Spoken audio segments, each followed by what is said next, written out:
App கி அதாலத்தில் Janata Dal United Nitish Kumar அவர்கள் மீது உள்ள குற்றச்சாட்டு. இவருக்கு டபுள் ஸ்டாண்டர்ட்ஸ் இருக்கு. நிதிஷ் சார், நீங்க பல வருஷமா லாலு அவர்களுக்கு எதிராக கேம்பெயினை நடத்துனீங்க. அப்புறம் அவர் மீது நீங்க ஊழல் குற்றச்சாட்டுகளை சுமத்துனீங்க. அப்புறம் அதே ஊழல்ல லாலு யாதவ் கூட குற்றம் சாட்டப்பட்டவர் ஜெகநாத் மிஸ்ர். அவர் இப்ப உங்க பார்ட்டியில இருக்காரு. அவரு எல்லாரை விட உயரமான பதவியில இருக்காரு. அவரை யாருமே டிப்ரைவ் பண்ணல. அவரு சென்ட்ரல் மினிஸ்டர் கூட ஆயிட்டாரு. இதுவரைக்கும் சுதந்திரத்துக்கு அப்புறம் இப்படி நடந்ததே இல்ல. ஒரு சார்ஜர் சீட்டட் நபர், இந்த மாதிரி விஷயத்துல சார்ஜ் சீட்டட் நபர் சென்ட்ரல் கவர்மெண்ட் மினிஸ்டரா இருந்ததில்ல. அவர் ஆயிட்டாரு.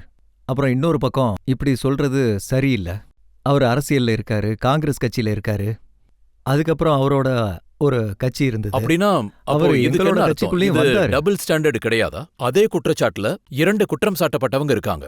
ஒருத்தரை நீங்க நாற்காலியை விட்டு இறங்க சொல்றீங்க, ஒருத்தருக்கு எதிராக நீங்க கேம்பெயின் நடத்துறீங்க, இன்னொருத்தரை உங்க பார்ட்டியில சேர்த்துக்கிறீங்க. இதுல பாத்தீங்கன்னா யார் மீதும் எந்த விதமான எந்த குற்றச்சாட்டு இருக்குன்னு தெரியாது.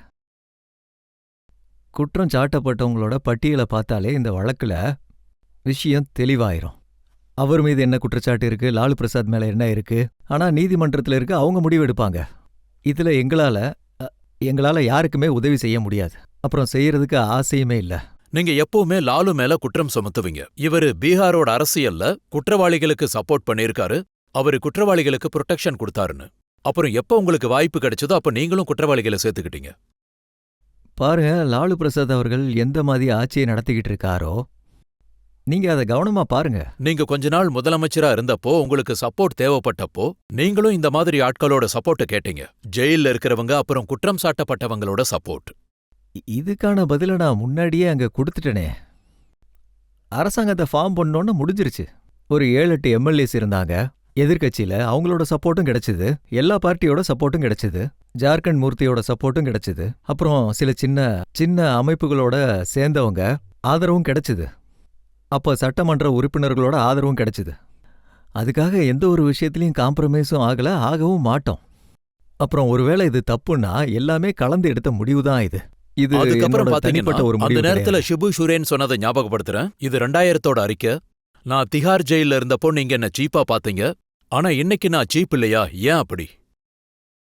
ஷிபு ஷுரேன் நிதிஷ்குமார் அவர்கள் கிட்ட இந்த கேள்வி கேட்டாரு.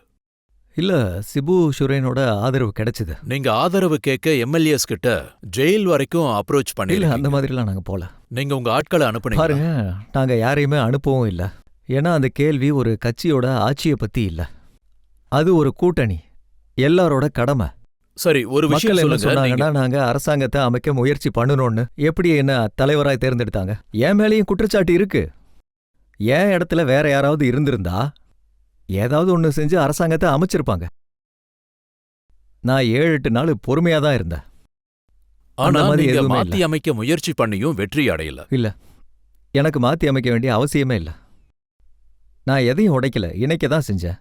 நிதிஷ் சார், உங்களை பத்தி மக்கள் நம்பிக்கை என்னன்னா, ஒருவேளை நிதிஷ்குமார் அவர்கள் முதலமைச்சரானா நிதிஷ்குமார் அவர்கள் குறைஞ்சது யார் மேல கிரிமினல் கேசஸ் இருக்கோ அவங்க கூட கண்டிப்பா துணை போக மாட்டாருன்னு நினைக்கிறாங்க. ஆனா ஒரு முறை தான் வாய்ப்பு கிடைச்சது, அது தப்புன்னு நீங்க நிரூபிச்சிட்டீங்க. அது எல்லாரும் சேர்ந்து ஒன்னா எடுத்த ஒரு முடிவு, இப்படிதான் நடக்கணும்னு.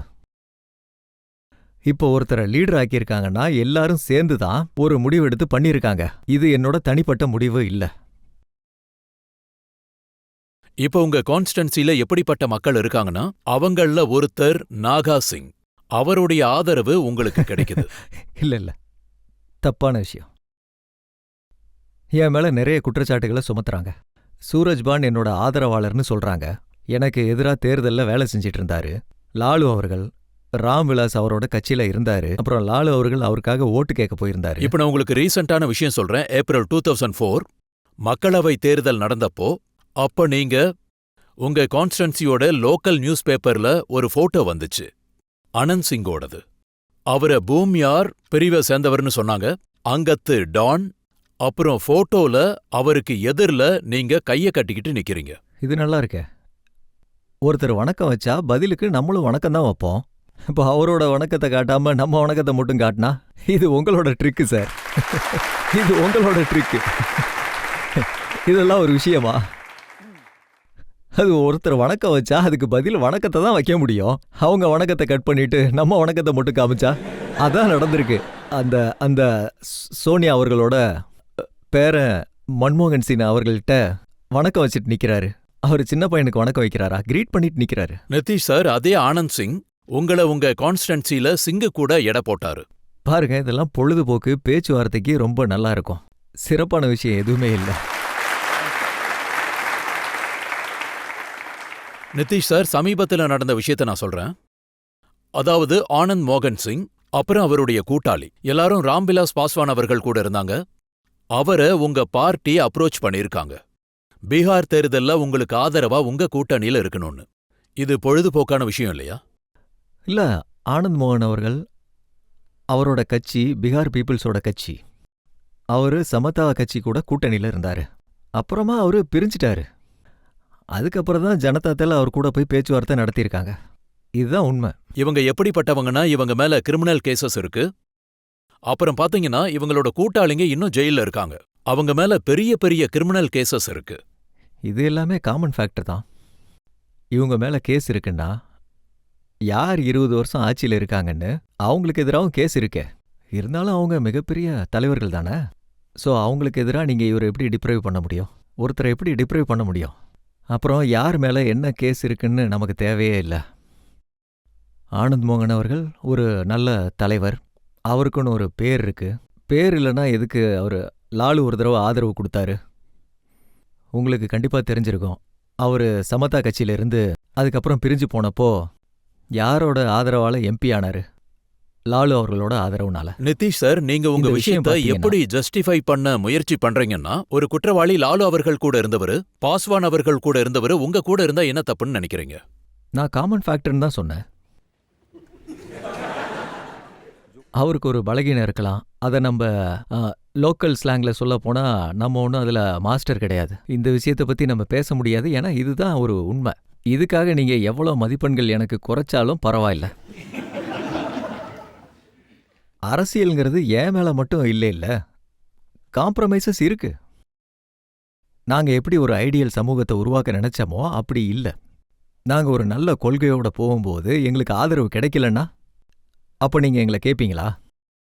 நாங்க இந்த மாதிரி எல்லாத்தையும் ஒவ்வொருத்தரா ஒன்னு சேர்த்து எங்களுக்கு ஆதரவு கிடைச்சா, அப்புறம் அந்த மாதிரி ஒரு அரசாங்கம் அமைஞ்சா, அது நம்ம விரும்புற மாதிரி இருந்தா, அப்ப அவரை ஜட்ஜ் பண்றதுக்கு ஏதாவது ஒரு வழி எந்த இருக்கணும்ல? அரசாங்கம் பாகுபலிகளோட உதவியால் அமையுதோ அது அவங்களுக்கு உதவி செய்யாதா? அரசாங்கத்துல இருந்து யாரையாவது காப்பாத்த முயற்சி பண்ணுனா, ஒருத்தருக்கு அநியாயமா லாபத்தை செய்ய முயற்சி பண்ணா, அப்ப அவரை தூக்கிலே போட்டுருங்க.